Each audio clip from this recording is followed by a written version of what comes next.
मनः मावमंसथाः स्वमात्मनं नृणां साक्षिणमुत्तमं यस्य विद्वानं हि वदतः क्षेत्रज्ञो नाभिशङ्कते तस्मान्न देवाः श्रेयांसं लोकेऽन्यं पुरुषं विदुः एकोऽहमस्मीत्यात्मानं यत्त्वं कल्याणं मन्यसे नित्यं स्थितस्ते यद्देशः पुण्यकापेक्षितः मुनि। अब इन श्लोकों में साक्षी किस प्रकार जब वाद विवाद का निपटारा होगा, न्याय होगा, तो उसके लिए साक्षी चाहिए। उसकी साक्षी किस प्रकार करें उसका वर्णन किया गया है। सब वर्णों में धार्मिक, विद्वान, निष्कपटी, सब प्रकार धर्म को जानने वाले, लोभ रहित सत्यवादियों को न्याय व्यवस्था में साक्षी करें। इनके विपरीत को कभी ना करें। अर्थात गवाही आज तो हमारे जो वर्तमान में चल रहा है, किसी की भी साक्षी ली जाती है, कोई भी आ जाओ, किसी की भी गवाही अदालतों में, न्यायालयों में मान्य हो जाती है।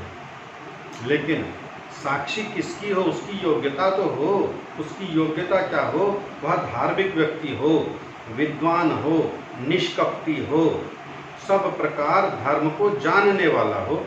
जो धर्म को जानने वाला होगा वह धर्म के विरुद्ध आचरण करेगा भी नहीं। लोभ रहित, आज तो हम लोभ के कारण भी साक्षी देते हैं एक दूसरे की, किसी न किसी स्वार्थ सिद्धि के लिए साक्षी देते हैं एक दूसरे की। उन सब के लिए कहा है कि वह लोभ रहित हो, सत्यवादी हो, झूठ बोलने वाला ना हो, वो न्याय व्यवस्था में साक्षी करे। इनके विपरीत कभी ना करे। इसके विपरीत किसी की साक्षी नहीं मान्य होगी। स्त्रियों की साक्षी स्त्री, द्विजों के द्विज, शूद्रों के शूद्र और अंत्यज्ञों के अंत्यज्ञ साक्षी हों। जिस वर्ण की वाद होगा उसी वर्ण की साक्षी चलेगी। ये मनुस्मृति का है। स्त्रियों का यदि कोई विवाद है तो उसमें साक्षी स्त्रियां ही होंगी।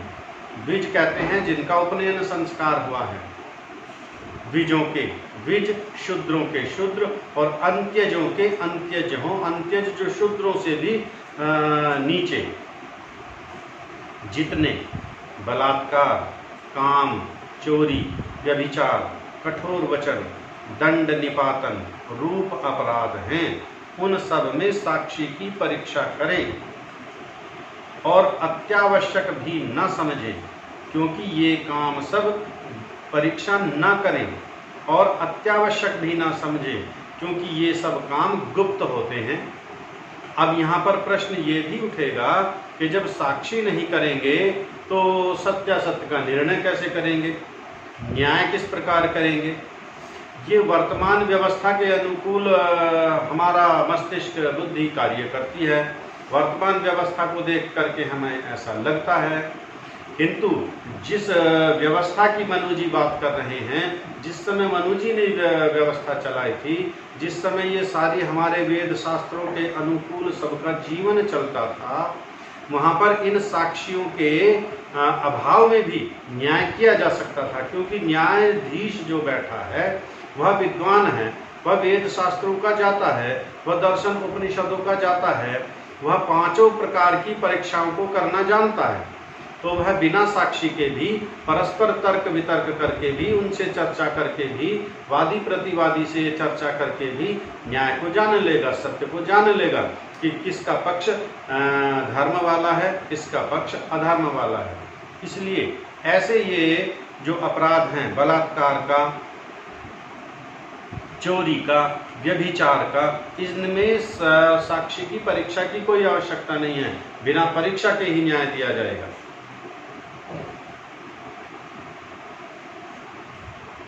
दोनों ओर के साक्षियों में से बहुपक्षानुसार तुल्य साक्षियों में उत्तम गुणी पुरुष की साक्षी के अनुकूल और दोनों के साक्षी उत्तम गुणी और तुल्य हों, तो द्विजोत्तमम अर्थात ऋषि, महर्षि और यतियों की साक्षी के अनुसार न्याय करें। अब दोनों अपने अपने साक्षी तो दोनों ही लाते हैं। अब यहाँ पर देखना है कि जिसका साक्षी विद्वान होगा, जिसका साक्षी उच्च शिक्षा वाला होगा, उच्च विद्या वाला होगा, उसकी साक्षी मान होगी निम्न स्तर वाले की। यदि दोनों के ही बीज हैं तो फिर जो वो उनमें उत्तम होगा, जिसका साक्षी उत्तम होगा, ऋषि महर्षि, उनका साक्ष्य माना जाएगा, उसी के अनुसार न्याय किया जाएगा। दो प्रकार से साक्षी होना सिद्ध होता है, एक साक्षात देखने और दूसरा सुनने से। जब सभा में पूछे तब जो साक्षी सत्य बोले कि वे धर्महीन और दंड के योग्य न होंगे, और जो साक्षी मिथ्या बोले वे यथा योग्य दंडनीय भी हों। अब यहाँ पर देखिए, वर्तमान व्यवस्था में ये व्यवस्था नहीं है। जब साक्षी की परीक्षा ली जाती है, दोनों ओर के वादी के प्रतिवादी के दोनों के साक्ष्य लिए गए हैं, और न्याय का पक्ष एक व्यक्ति को या तो किसी की विजय होगी या पराजय होगी, वहां पर जो वर्तमान न्यायालय है, जिसका विजय हुआ और जिसका पराजय हुआ, अर्थात उसके साक्षी मिथ्या सिद्ध हुए, उन्होंने झूठ बोला न्यायालय में, तो वे दंडनीय भी हों। ये मनु जी की व्यवस्था है, ये मनु जी कह रहे हैं, और ऋषि दयानंद सरस्वती जी उसी को उद्धृत करके हम सबको मार्गदर्शित कर रहे हैं, हमको आदेशित कर रहे हैं कि जो मिथ्या साक्षी हैं उनको दंड मिलना चाहिए। जब एक बार दंड मुझे मिल गया, दूसरी बार मैं मिथ्या साक्षी किसी की देने के लिए जाऊंगा ही नहीं, और यदि जाऊंगा तो मैं सत्य ही बोलूंगा। इस प्रकार जो राजसभा व किसी उत्तम पुरुषों की सभा में साक्षी देखने और सुनने से विरुद्ध बोले तो वह अवांग नरक अर्थात जिह्वा के छेदन से दुख रूप नरक को वर्तमान समय में प्राप्त होवे और मरे पश्चात सुख से हीन हो जाए। अर्थात जीते जी भी उसकी कहते हैं ना, जिह्वा जल जाना, जिह्वा अवांग दंड अर्थात ये उसकी जीभ कट जाना, और मरे पीछे भी वह सुखहीन हो जाए। मरने के बाद भी अगला जन्म भी जो मिलेगा उसमें भी वह दुख भोगेगा। इसलिए ये मिथ्या विरुद्ध बोलने वाले का है, और यहाँ पर वर्तमान में व्यवस्थाएं विपरीत हैं, इसलिए हमें लगता है, वरना तो उपनिषद भी कहता है न ही सत्यात परो धर्मो नानृतात पातकरम पातकम परम। असत्य से बड़ा कोई पाप नहीं और सत्य से बड़ा कोई धर्म नहीं, सबसे बड़ा सत्य को माना। और जो यहाँ पर न्यायालय में उपस्थित होकर वह असत्य भाषण करता है उसके लिए इस प्रकार का साक्षी के उस वचन को मानना कि जो स्वभाव से व्यवहार संबंधी बोले और सिखाए हुए इससे भिन्न जो वचन बोले उसको न्यायाधीश व्यर्थ समझे। अब ये देखिए, न्यायाधीश जो है सामान्य व्यक्ति नहीं है, वेद शास्त्रों का जाता है। हमने पूर्व में पढ़ा कि जो सभा अध्यक्ष हो वे वेदांगों के पूर्ण विद्वान हो। तो न्यायाधीश जो है वह सामान्य व्यक्ति नहीं, आज भी सामान्य व्यक्ति नहीं होता, बुद्धिमान व्यक्ति होता है, पढ़ करके आता है, न्याय शास्त्र की पुस्तकों का वह अध्ययन करता है, परीक्षा देता है, तब आता है। लेकिन फिर भी बहुत सारी चीजें विपरीत हैं। अब यहाँ पर जो साक्षी को वकील पढ़ाते हैं, पहले आपको ऐसा ऐसा पूछेगा विपक्षी वकील, जज साहब ऐसा ऐसा पूछेंगे, आपको ऐसा ऐसा बोलना है, ऐसा ऐसा उत्तर देना। तो जो सामने बैठा जज है वह उसकी तुरंत परीक्षा कर लेगा कि जो अपने स्वभाव से जो बोल रहा है ये पक्ष इसका, और जो सिखाया हुआ बोल रहा है ये पक्ष इसका। जो सिखाया हुआ है उसको वह मानेगा नहीं। जब अर्थी अर्थात वादी और प्रत्यक्षार्थी अर्थात प्रतिवादी के सामने सभा के समीप प्राप्त हुए साक्षियों को शांतिपूर्वक न्यायाधीश और प्रांग विभाग वकील अर्थात वकील व बैरिस्टर इस प्रकार से पूछे, हे साक्षी लोगों, इस कार्य में इन दोनों के परस्पर कर्मों को जो तुम जानते हो उसको सत्य के साथ बोलो, तुम्हारी इस कार्य में साक्षी है। जो साक्षी सत्य बोलता है वह जन्म जन्मांतर में उत्तम जन्म और उत्तम लोकांतरों में जन्म को प्राप्त होकर सुख भोगता है। इस जन्म व पर जन्म में उत्तम कीर्ति को प्राप्त होता है, क्योंकि यह वाणी है वही वेदों में सत्कार और तिरस्कार का कारण लिखी है।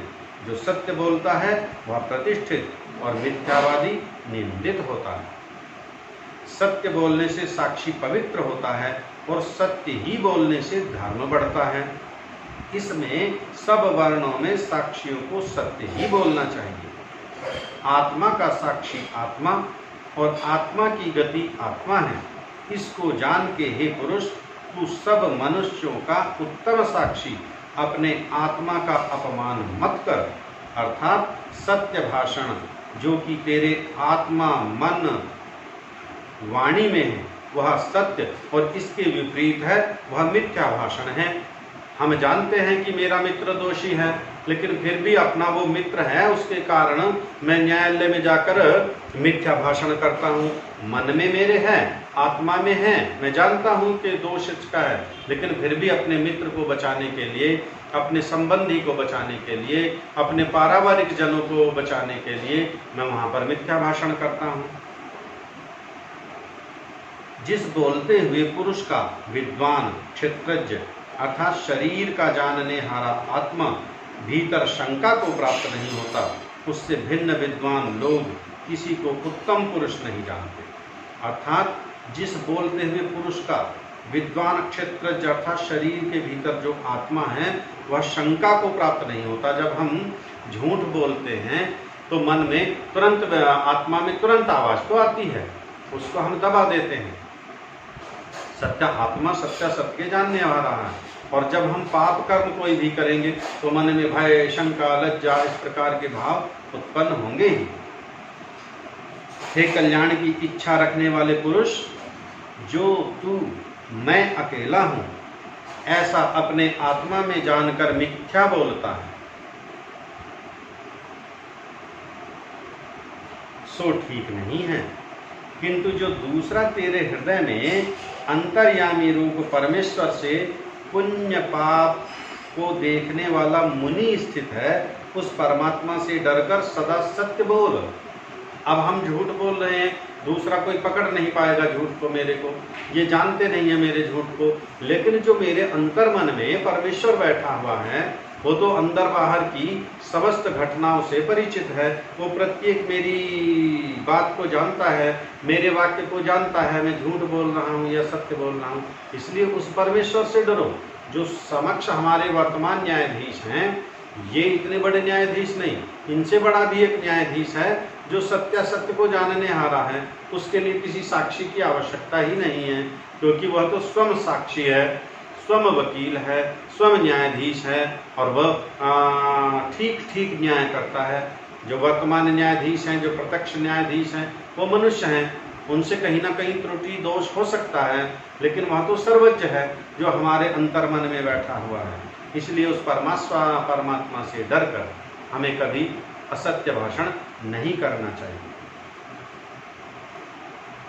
लोभान मोहाद भयान मैत्रात कामात क्रोधात तथैव च अज्ञानाद बलभावाश्च साक्षम वित्तमुच्यते एषा मन्यते मन्यत मे स्थाने यः साक्षं ऋतं वदेत् तस्य दंड विशेषास्तु प्रवक्ष्याम्यनुपूर्वशः लोभात् सहस्रं दंडस्तु मोहात् पूर्वं तु साहसं भयाद् द्वौ मध्यमौ दंडयो मैत्रा पूर्वं चतुर्गुणं कामाद्यस्य गुणं पूर्वं क्रोधात् तु त्रिगुणं परम् अज्ञानाद् द्वैशते पूर्णे बलिष्याच्छत्तमेव तु उपस्थमुदरं जिह्वा हस्तौ पादौ च पंचमं चक्षुर्नासाच्च कर्णो च धनं देहस्तथैव च अनुबन्धं परिज्ञायं देशकालौ च तत्त्वतः सारापराधौ चालोक्य दंडं दंड्येषु पातयेत् अधर्म दंडनं लोके यशोघ्नं कीर्तिनाशनम् अस्वर्गयं च परत्रापि तस्मात् परिवर्जयेत्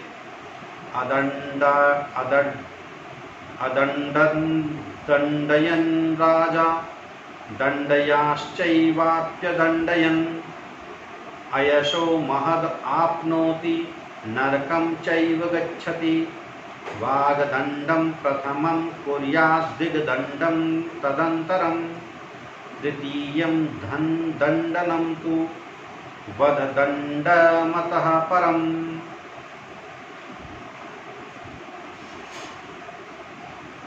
माइक किसका खुला हुआ है? माइक बंद कर लीजिए डॉक्टर साहब, माइक बंद कर लीजिए। जो लोभ, मोह, भय, मित्रता, काम, क्रोध, अज्ञान और बालकपन से साक्षी देवे, वह सब मिथ्या समझी जावे, उस साक्षी को मान्य न किया जावे। इनमें से किसी स्थान में साक्षी झूठ बोले, उसको वक्षमाणः अनेक विध दंड दिया करे। यदि कोई मिथ्या साक्षी देता है तो उसको वह दंडनीय होवे, दिया जाना चाहिए। जो लोभ से झूठी साक्षी देवे, उससे 15 रुपए 10 आने। ये तो उस समय की व्यवस्था है, ये वर्तमान व्यवस्था में समयानुकूल बदल सकता है, लेकिन फिर भी उससे हम अनुमान लगा सकते हैं कि उस समय की व्यवस्था कैसी है। जो लोभ से झूठी साक्षी देवे, उस पर दंड लगाया जाए, जुर्माना 15 रुपए 10 आने दंड लेवे। जो मोह से झूठी साक्षी देवे, उससे 3 रुपए 2 आने दंड लेवे। जो भय से मिथ्या साक्षी देवे, उससे 6.25 रुपए दंड लेवे। और जो पुरुष मित्रता से झूठी साक्षी देवे, उससे 12.5 रुपए दंड लेवे। अर्थात ये अनुपात में हम इसको देख सकते हैं, इससे इतना, इससे इतना, इससे इतना। जो पुरुष कामना से मिथ्या साक्षी देवे, उससे 25 रुपए दंड लेवे। जो पुरुष क्रोध से झूठी साक्षी देवे, उससे 46 रुपए 14 आने दंड लेवे। क्रोध से साक्षी कैसी है कि इस व्यक्ति के विरुद्ध मेरे मन में आवेश है, क्रोध है, इसका मुझे बुरा करना है, इसके विरुद्ध मैं साक्ष्य दूंगा। भले ही मेरा कोई हित है ना है, मैं सत्य को जानता हूँ नहीं जानता हूँ, लेकिन इस व्यक्ति को मुझे सजा दिलानी है। इस कारण से जो पुरुष अज्ञानता से झूठी साक्षी देवे, उससे 3 रुपए दंड लेवे। और जो बालकपन से मिथ्या साक्षी देवे, उससे 1 रुपया 9 आने दंड लेवे। दंड के उपस्थेंद्रिय उदर, जिह्वा, हाथ, पग, आँख, नाक, कान, धन और देह, ये 10 स्थान हैं कि जिन पर दंड दिया जाता है। इन शरीर के अंगों पर भी दंड दिया जाता है। आँख फोड़ दी जाती हैं। रामायण में भी एक दंड आया था ना, नाक कान काट दिए थे शूर्पणखा के। बहुत से लोग यही मानते हैं कि उसके वास्तव में नाक कान नहीं काटे गए थे, लेकिन वहाँ पर भी लिखा हुआ है। श्री राम नीति शास्त्र के पूर्ण जाता थे, पूर्ण विद्वान थे, इसलिए उन्होंने वह दंड वास्तव में दिया था। तो ये 10 स्थान दिए हैं। हाथ काट देना, पैर काट देना, आँख फोड़ देना, नाक काट देना, कान काट देना या धन वसूल करना, इस प्रकार ये 10 स्थान हैं। परंतु जो दंड लिखा और लिखेंगे, जैसे लोभ के साक्षी देने में 15 रुपए 10 आने का दंड लिखा, परंतु जो अत्यंत निर्धन हो तो उससे कम, और धनाढ़ हो तो दूना, तिगुना और चौगुना तक भी ले लेवे। जैसे 15 रुपए लिखा है और वह अत्यंत गरीब है, 15 रुपए उस समय की व्यवस्था है। देखिए मनुस्मृति का कब का श्लोक है, मनुस्मृति कब लिखी गई थी, उस समय 15 रुपए की कितनी बड़ी भारी कीमत होगी। इतना भारी दंड है, दंड तो जितना कठोर होगा उतनी राज्य व्यवस्था सुदृढ़ होगी। तो लेकिन जो अत्यंत गरीब है, उससे 15 रुपए ना लेकर के कम ले सकते हैं, 10 ले सकते हैं, 5 ले सकते हैं। और जो धनाढ़ है, अत्यंत धनाढ़, उससे 30 भी ले सकते हैं, 45 भी ले सकते हैं, 60 भी ले सकते हैं, 4 गुना तक भी ले लेंगे। अर्थात जैसा देश काल और जैसा पुरुष हो, उस का जैसा अपराध हो वैसा ही दंड करे। क्योंकि संसार में जो अधर्म से दंड करना है वह पूर्व प्रतिष्ठा, वर्तमान और भविष्यत में और परजन्म में होने वाली कीर्ति का नाश करने वाला है और परजन्म में भी दुखदायक होता है। इसलिए अधर्म युक्त दंड किसी पर न करें। दंड भी न्याय संगत हो, धर्म के अनुकूल हो। अधर्म से किसी पर किसी प्रकार का दंड न दिया जावे। जो राजा दंडनीयों को ना दंड और अदंडनीयों को दंड देता है, अर्थात दंड देने के योग्य को छोड़ देता और जिसको दंड न देना चाहिए उसको दंड देता है, वह जीता हुआ बड़ी निंदा को और मरे पीछे बड़े दुख को प्राप्त होता है। इसलिए जो अपराध करे उसको दंड देवे और अनापराधी को दंड कभी न देवे। अर्थात ये अच्छे प्रकार से परीक्षा होनी चाहिए। वर्तमान में तो न्याय व्यवस्था का इसी प्रकार का हो रहा है कि बहुत सारे जो अपराधी हैं उनको दंड मिलता ही नहीं, वह छूट जाते हैं, क्योंकि साक्षी और परीक्षा जो शास्त्रानुकूल है उस प्रकार से नहीं हो पा रहे हैं। प्रथम वाणी का दंड अर्थात उसकी निंदा, दूसरा धिक अर्थात तुझको धिक्कार है, तूने ऐसा बुरा काम क्यों किया, तीसरा उससे धन लेना और वध दंड अर्थात उसको कोड़ा या बैंत से मारना व सिर काट देना, अर्थात उसको मृत्यु दंड तक भी दे देना। यह दंड की व्यवस्था है। पहला वाणी से दंड दे दिया, निंदा कर दी उसकी, धिक्कार कर दिया उसको, और फिर धन लेना अर्थात कोड़े मारना, बैंत मारना या उसका सिर काट देना अर्थात मृत्यु दंड। ये सब दंड के विधान हैं। येन येन यथांगेन स्तेनो नृषो विचेष्टते तत्तदेव हरेदस्य प्रत्यादेशाय पार्थिवः। पिताचार्यः सुहन्माता भार्या पुत्र पुरोहितः ना दंडयो नाम राज्योऽस्ति यः स्वधर्मेण तिष्ठति। कार्षापणं भवेत् दंडयो यत्रान्य प्राकृतो जनः तत्र राजा भवेत् दंड्य सहस्रमीति धारणा।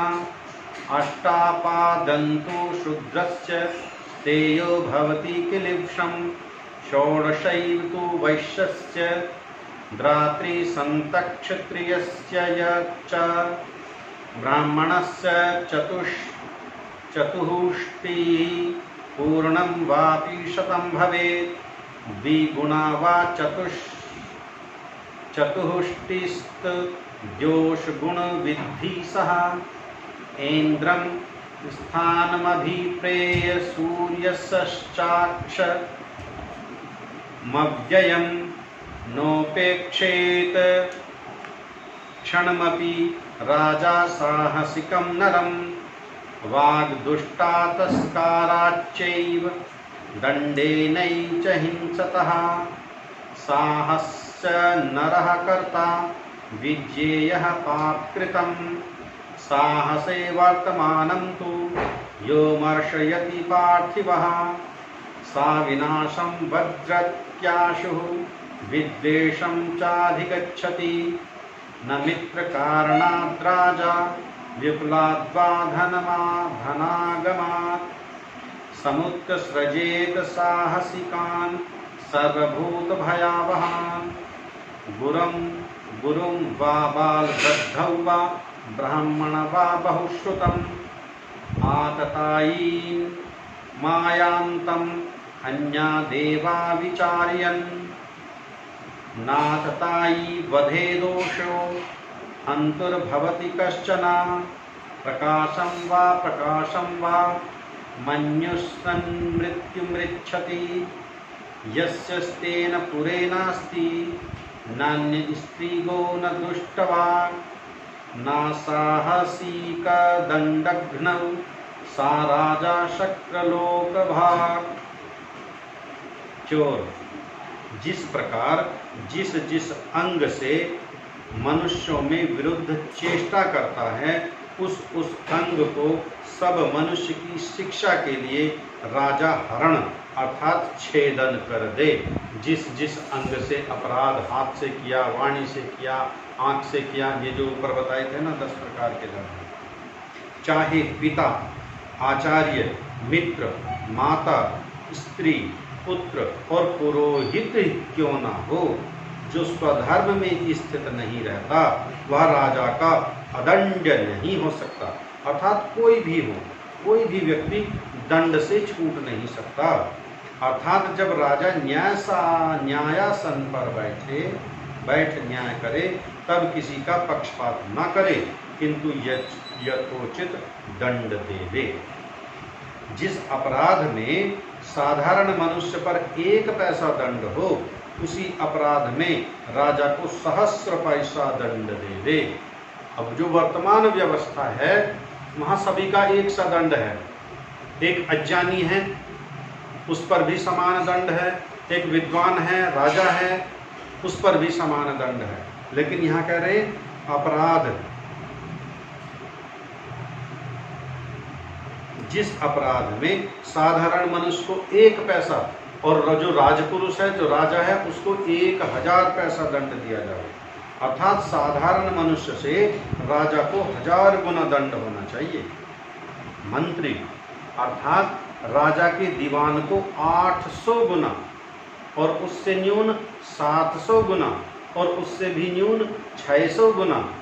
इसी प्रकार उत्तर अर्थात जो 1 से छोटा भर्त अर्थात चपरासी है उसको 8 गुने दंड से कम ना होना चाहिए। राजा को 1000 गुना और जो मंत्री हैं 800 गुना, दीवान हैं 800 गुना, और उनसे जैसे जैसे पद नीचे आता जाएगा उसका दंड कम होता जाएगा। और जो न्यूनतम है, जो चपरासी है, उसको भी कम से कम 8 गुना दंड तो देना अनिवार्य है सामान्य व्यक्ति की अपेक्षा। किंतु यदि राजपुरुषों को अधिक दंड न होवे तो राजपुरुष प्रजा पुरुषों का नाश कर देवे। जैसे सिंह अधिक और बकरी थोड़े, दंड से ही वश में आ जाती है। इसलिए जैसे एक हमारे यहाँ पर एक कहावत है छोटी सी, मुर्गी को तकवे का दाग काफी है। इसका क्या अर्थ है? अर्थात मुर्गी का शरीर छोटा है, उसको जख्म इतना लग जाएगा, तकवा एक होता था सुरवा टाइप सुआसा, उससे बेध देना और उसी तकवे को एक विशालकाय हाथी के शरीर में यदि आप चुभोगे उसको उसका कोई फर्क नहीं पड़ना है। इसलिए कह रहे हैं, इसलिए राजा से लेकर छोटे से छोटे भृत्य पर्यंत राजपुरुषों को अपराध में प्रजा पुरुषों से अधिक दंड होना चाहिए। वैसे ही जो कुछ विवेकी होकर चोरी करे, उस शूद्र को चोरी से 8 गुना, वैश्य को 16 गुना और क्षत्रिय को 32 गुना, ब्राह्मण को 64 गुना व 100 गुना अथवा 128 गुना दंड होना चाहिए। क्योंकि ब्राह्मण की बुद्धि सर्वोपरि है, उसका ज्ञान सर्वोपरि है, और वह सब कुछ जानकर भी जब इस प्रकार का अपराध करता है तो उसका इतना अधिक दंड होना चाहिए। अर्थात जितना जितना ज्ञान और जितनी जितनी प्रतिष्ठा अधिक हो, उसको अपराध में उतना ही अधिक दंड होना चाहिए। राज्य का अधिकारी धर्म और ऐश्वर्य की इच्छा करने वाला राजा बलात्कार काम करने वाले डाकुओं को दंड देने में एक क्षण भी देर न करे। साहसिक पुरुष का लक्षण अब लिखते हैं। जो दुष्ट वचन बोलने, चोरी करने, बिना अपराध के दंड देने वाले से भी साहस बलात्कार काम करने वाला है, वह अतीव पापी दुष्ट है। जो राजा साहस में वर्तमान पुरुष को दंड न देकर सहन करता है, वह राजा शीघ्र ही नाश को प्राप्त होता है और राज्य में द्वेष उठ जाता है। न मित्रता न पुष्कल धन की प्राप्ति से भी जो राजा सब प्राणियों को दुख देने वाले साहसिक मनुष्य को बंधन छेदन किए बिना कभी न छोड़े। मित्रता के कारण भी ना, धन के कारण भी ना, चाहे गुरु हो, चाहे पुत्रादि बालक हो, चाहे पिता आदि वृद्ध, चाहे ब्राह्मण, चाहे बहुत शास्त्रों का श्रोता क्यों ना हो, जो धर्म छोड़ अधर्म में वर्तमान दूसरे को बिना अपराध मारने वाले हैं, उनको बिना विचारे मार डालना चाहिए। अर्थात मारने के पश्चात विचार करना चाहिए कि हमने यह जो दंड दिया यह उचित था अथवा अनुचित था। अर्थात इस पर ज़्यादा सोच विचार ना करें। इनको दंड अनिवार्य होना चाहिए, जितना शीघ्रता से दंड दिया जाए उतना दंड शीघ्रता से इनको मिलना चाहिए। दुष्ट पुरुषों के मारने में हंता को पाप नहीं होता, चाहे प्रसिद्ध मारे चाहे अप्रसिद्ध, क्योंकि क्रोधी को क्रोध से मारना जानो, क्रोध से क्रोध की लड़ाई है। जिस राजा के राज्य में न चोर न पर स्त्रीगामी न दुष्ट वचन बोलने हारा न साहसिक डाकू और न दंडघ्न अर्थात राजा की आज्ञा का भय करने वाला है, वह राजा अतीव श्रेष्ठ है। उसका राज्य भी उत्तम होगा, उसका राज्य भी श्रेष्ठ होगा, वह राजा भी श्रेष्ठ ही माना जाएगा। लेकिन वर्तमान में यदि राजकीय व्यवस्था को देखें तो शास्त्र के अनुसार 1% भी कहीं दिखाई नहीं देगा। भर्तारं लंघयेद्या स्त्री स्वजाति गुण दर्पिता तां स्वभिखादयेद्राजा संस्थाने बहु संस्थिते पुमांसं दाहयेत् पापं शयने तप्त आयसे अभ्याद्युश्च काष्ठानि तत्र दह्येत पाप्युता दीर्घाध्वनि यथादेशं यथा कालं करो भवेत् नदीतीरेषु तद्विद्यात् समुद्रे नास्ति लक्षणम् अहन्य व्यक्षेत कर्मान्तान् वाहनानि च आयव्यवौ च नियतावाकरान् कोशमेव च एवं सर्वाणि मान राजा व्यवहारान् समापयन् व्यपोह्य किल्बिषं सर्वं प्राप्नोति परमागतिम्। जो स्त्री अपनी जाति गुण के घमंड से पति को छोड़ व्यभिचार करे, उसको बहुत बहुत स्त्री और पुरुषों के सामने जीते हुई कुत्तों से राजा कटवाकर मरवा डाले। देखिए कितना भयंकर दंड है। व्यभिचार करने वाले स्त्री और पुरुषों को कितना भयंकर दंड है। उसी प्रकार अपनी स्त्री को छोड़ पर स्त्री गमन व वैश्यागमन करे, उस पापी को लोहे के पलंग को अग्नि से तपाकर लाल कर उस पर सुला के जीते को बहुत पुरुषों के समुख भस्म कर देवे। लोहे का पलंग बनवाओ, उसको अग्नि में लाल करो और इस पर सुला देना। राजी खुशी कोई नहीं सोने वाला है, अर्थात उस पर बांध दोगे तो वह जल करके भस्म हो जाएगा। और जलेगा भी कैसे? तड़प तड़प कर। इतना भयंकर दंड। और सामूहिक सबके समक्ष, स्त्री पुरुषों के समक्ष जब इस प्रकार के दंड दिए जाएंगे कोई साहस नहीं कर सकेगा। जितनी आज वर्तमान में बलात्कार की घटनाएं घट रही हैं, जितनी ये साक्षियों के अभाव में मुकदमे लटक रहे हैं, उनमें तो बिना साक्षी के और इस प्रकार का दंड, 2-4 को जहां इस प्रकार का दंड हुआ, तीसरे का साहस ही नहीं होगा अपराध करने का। प्रश्न, जो राजा व रानी अथवा न्यायाधीश व उसकी स्त्री व्यभिचार आदि को कर्म करे तो उनको कौन दंड देवे? उत्तर, सभा। अर्थात उनको तो राजपुरुषों से भी अधिक दंड होना चाहिए। प्रश्न, राजादि उनसे दंड क्यों ग्रहण करेंगे? उत्तर, राजा भी एक पुण्यात्मा भाग्यशाली मनुष्य है। जब उसको दंड न दिया जाए तो वह दंड ग्रहण न करे तो दूसरे मनुष्य दंड क्यों मानेंगे? और जब सब प्रजा और प्रधान राज्याधिकारियों सभा धार्मिकता से दंड देना चाहें तो अकेला राजा क्या कर सकता है? और जो ऐसी व्यवस्था ना हो तो राजा प्रधान और सब समर्थ पुरुष अन्याय में डूबकर न्याय धर्म को डुबा के सब राजा का नाश कर आप भी नष्ट हो जाए। अर्थात उस श्लोक के अर्थ का स्मरण करो कि न्याय युक्त दंड ही का नाम राजा और धर्म है। और जो उसका लोप करता है उससे नीच पुरुष दूसरा कौन होगा। इसलिए राजा को भी सभा के द्वारा दंड दिया जाना उचित है, न्याय संगत है, व्यवस्था है। प्रश्न, यह कड़ा दंड होना उचित नहीं, क्योंकि मनुष्य किसी अंग का बनाने हारा व जिलाने वाला नहीं, इसलिए ऐसा दंड ना दिया जाए, अंग भंग ना किया जाए। उत्तर, जो इसको कड़ा दंड जानते हैं वे राजनीति को नहीं समझते, क्योंकि एक पुरुष को इस प्रकार दंड होने से सब बुरे काम करने से अलग रहेंगे और बुरे काम को छोड़कर धर्म मार्ग में स्थित रहेंगे।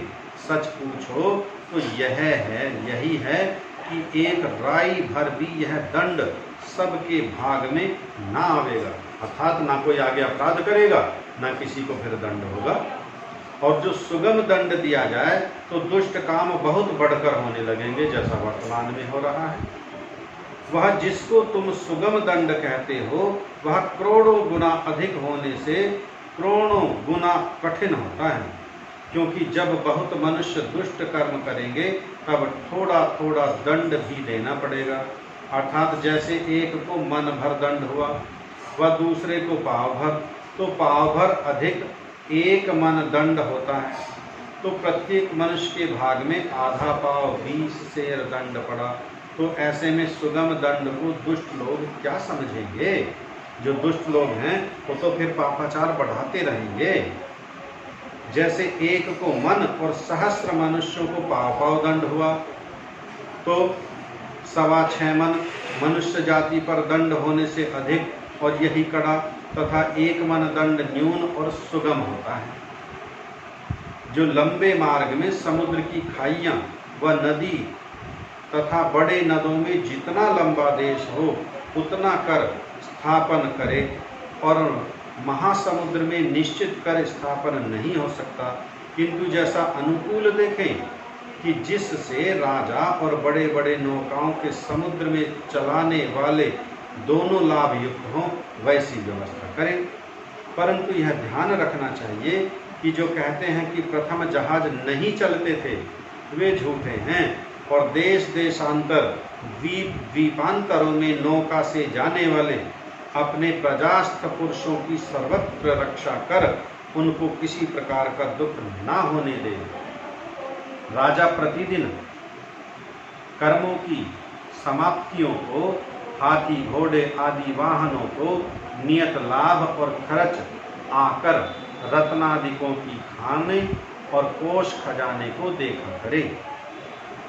राजा इस प्रकार सब व्यवहारों को यथावत समाप्त करता कराता हुआ सब पापों को छुड़ा के परम गति मोक्ष सुख को प्राप्त होता है। प्रश्न, संस्कृत विद्या में पूरी राजनीति वह अधूरी है। जितनी भी अभी हमने राजनीति राज्य के विषय में चर्चा की है, इसी पर प्रश्न है कि संस्कृत विद्या में पूरी राजनीति है। उत्तर, पूरी है, क्योंकि जो भूगोल में राजनीति चली और चलेगी वह सब संस्कृत विद्या से ही है।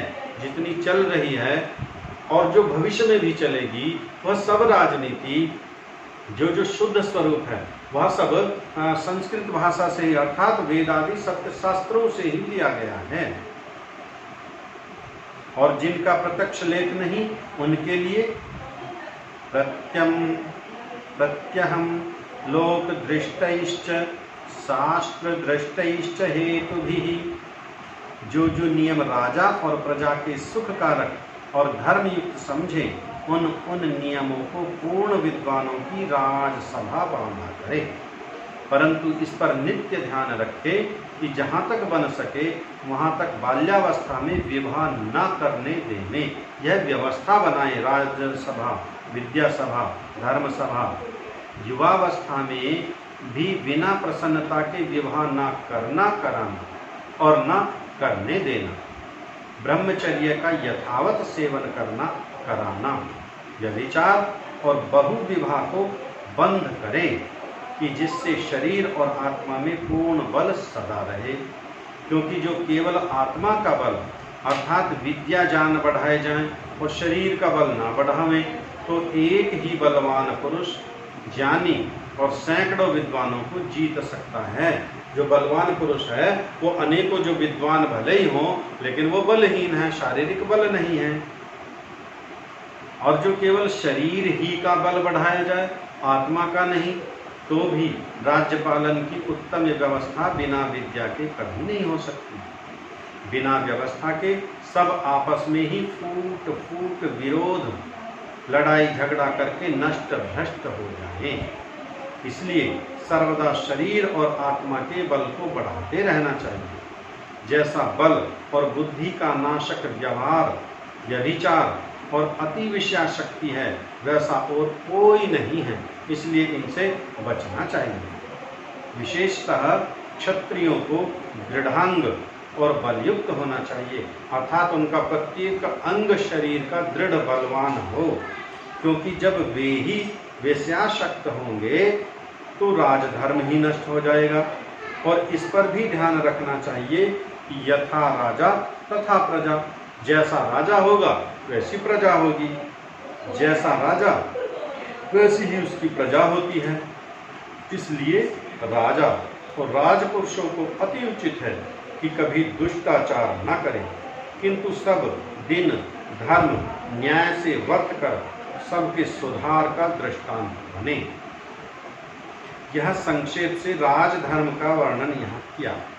विशेष वेद मनुस्मृति के सप्तम अष्टम नवम अध्याय में शुक्र नीति और विदुर प्रजागार और महाभारत शांति पर्व के राजधर्म और आपद धर्म आदि पुस्तकों में देखकर पूर्ण राजनीति को धारण करके मांडलिक अथवा सार्वभौम चक्रवर्ती राज्य करें, और यह समझें कि वयम प्रजापतेः प्रजा अभूम। यह यजुर्वेद का वचन है। हम प्रजापति अर्थात परमेश्वर की प्रजा और परमात्मा हमारा राजा, हम उसके किंकर भृत्यवत हैं। वह कृपा करके अपनी सृष्टि में हमको राज्याधिकारी करे और हमारे हाथ से अपने सत्य न्याय की प्रवृत्ति कराए। अब आगे ईश्वर और वेद विषय में लिखा जाएगा। इति श्रीमद्दयानंद सरस्वती स्वामी कृते सत्यार्थ प्रकाशे सुभाषा विभूषिते राजधर्म विषये षष्ठः सम्मलासः संपूर्णः। कल ईश्वर के विषय में सप्तम सम्मलास प्रारंभ होगा। इस पर आप विशेष एक कार्य करेंगे। जो अपने मित्र हैं, संबंधी हैं, जानने वाले हैं, उन सबको अवश्य प्रेरित कीजिए। कम से कम इस सप्तम सम्मलास में इसके हैं तो आगे भी ये तीनों महत्वपूर्ण तो ये पूरा सत्यार्थ प्रकाश है। कितने ही ग्रंथों का यह सार है, कितने ही हजारों प्रश्नों के हमारे उत्तर इसमें छिपे हुए हैं। लेकिन ये जो हमारा जो अब आने वाले 3 सम्मलास हैं, 7वां, 8वां और 9वां, ये सर्वाधिक महत्वपूर्ण इसलिए हैं कि ये हमारे जल्दी से समझ में आ जाएंगे। क्यों? क्योंकि हमारे जो अनेकों प्रश्न हैं, अब राजधर्म में, राष्ट्र के विषय में इतना हम चिंतन नहीं करते, लेकिन ईश्वर के विषय में जो समाज में भ्रांतियां फैली हुई हैं, उनके यहाँ पर हमको अनेकों उत्तर हमारे स्वतः प्राप्त हो जाएंगे। सृष्टि का निर्माण किस प्रकार होता है, मोक्ष क्या है, किस प्रकार प्राप्त होता है, क्या क्या उसके साधन हैं, उन सब का हम इन 3 सम्मलासों में अध्ययन करेंगे। तो कल का विशेष रहेगा सप्तम सम्मलास। इसमें आप सभी को प्रेरित कीजिए। आइए मंत्र पाठ करते हैं। ओम विश्वानि देव सवितर्गुरितानि परासुव यद्भद्रं तन्न आसुव। ओम शांति शांति शांति। सभी को नमस्ते जी, नमस्ते जी, नमस्ते जी, नमस्ते जी, सभी को नमस्ते जी।